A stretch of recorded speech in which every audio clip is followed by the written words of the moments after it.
لو جات لك فرصة تقف قدام الشاركس هتعمل ايه؟ طب لو جات لك الفرصة مرتين، ده اللي حصل مع شركة قدرت تحول ملايين من أكياس البلاستيك لمنتجات بتتباع عالمياً. قصص الشركات ما بتنتهيش في شارك تانك، التأثير الحقيقي بيبدأ بعد ما الكاميرات بتتقفل. أنا إسلام عادل وده تانك نيوز. يارا ياسين ولما الخوانجي 2 صحاب بدأوا أب فيوز من أكتر من 10 سنين ب 5000 جنيه وتيم من 3 أفراد بس. جات لهم فكرة خلتهم يبيتش قدام الشاركس مرتين. أول مرة كانت في الموسم الثالث من شارك تانك، وتاني مرة في شيز نيكست قدام لجنة فيها الشارك عبد الله سلام وفيزا كونتري مانجر ايجيبت ليبيا اند السودان ملك البابا وسي اي بي هيد اوف كوميرشال بانكينج اس ام ايز اند بيمنت اكسبتنس هاني الدين. شيز نيكست مبادرة عالمية أطلقتها فيزا سنة 2019 لدعم رائدات الأعمال والمشاريع الصغيرة، وقدرت توصل لأكثر من 200 دولة. والنسخة الرابعة للمبادرة في مصر اتقدمت في شكل ديجيتال شو بالشراكة مع سي اي بي بزنس بانكينج وشارك تانك. في 3 حلقات شارك فيهم 9 شركات، وأب فيوز كانت واحدة من الشركات دي. طب إيه هي أب فيوز؟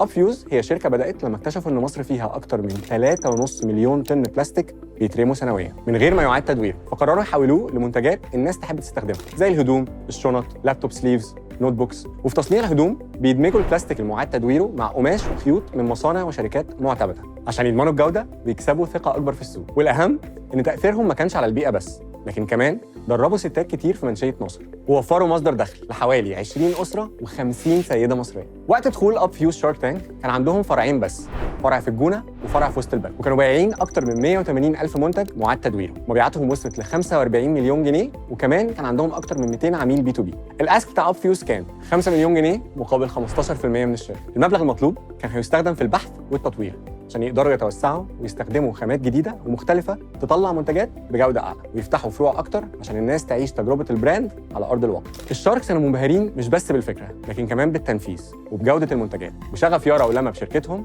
خلى 2 من الشاركس يوافقوا على نفس الاوفر اللي طلبوه. والشاركس دول هم ايمن عباس ونور سويد. نور سويد مستثمره في شارك تانك دبي وجاست شارك في شارك تانك مصر.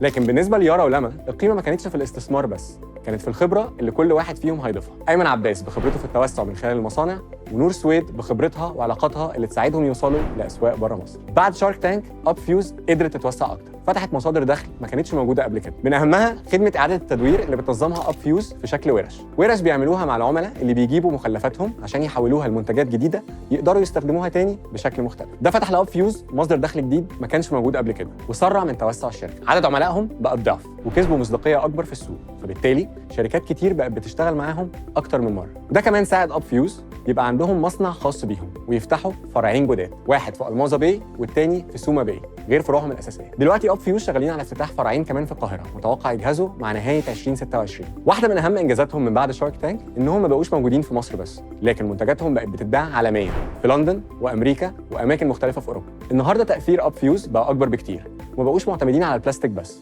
لكن وسعوا شغلهم وبداوا كمان يعيدوا تدوير الورق والازاز، وقدروا يعيدوا تدوير اكتر من 4 مليون كيس بلاستيك و3 مليون ازازه ميه و3 طن من بواقي القماش. كل ده اتبنى على نظام شغل خاص بيهم، عملوه وطوروه بنفسهم، كتبوا كل تفصيله من اول التصنيع لحد المنتج النهائي عشان يكون مرجع ليهم ويضمنوا ان كل منتج يطلع بنفس الجوده كل مره. والتوثيق ده بالنسبه لهم كان ليه هدف اكبر بكتير، ان طريقه شغلهم ما تفضلش عندهم بس، لكن كمان تخرج بره مصر وتبقى نموذج تقدر شركات تانية تستفيد منه وتطبقه. دي كانت تجربه شركه اب فيوز في شارك تانك، وده كان تانك نيوز. هنا بنجاوب على السؤال الاساسي، يا ترى ايه اللي بيحصل بعد ما البيتش بتخلص؟ لو عندكم شركه وحابين تشاركوا في شارك تانك ادخلوا على اللينك ده فيه كل المعلومات. ولو في شركه معينه تحبوا تعرفوا حصل معاها ايه بعد شارك تانك ابعتوا لنا ونشوفكم في الحلقه الجايه.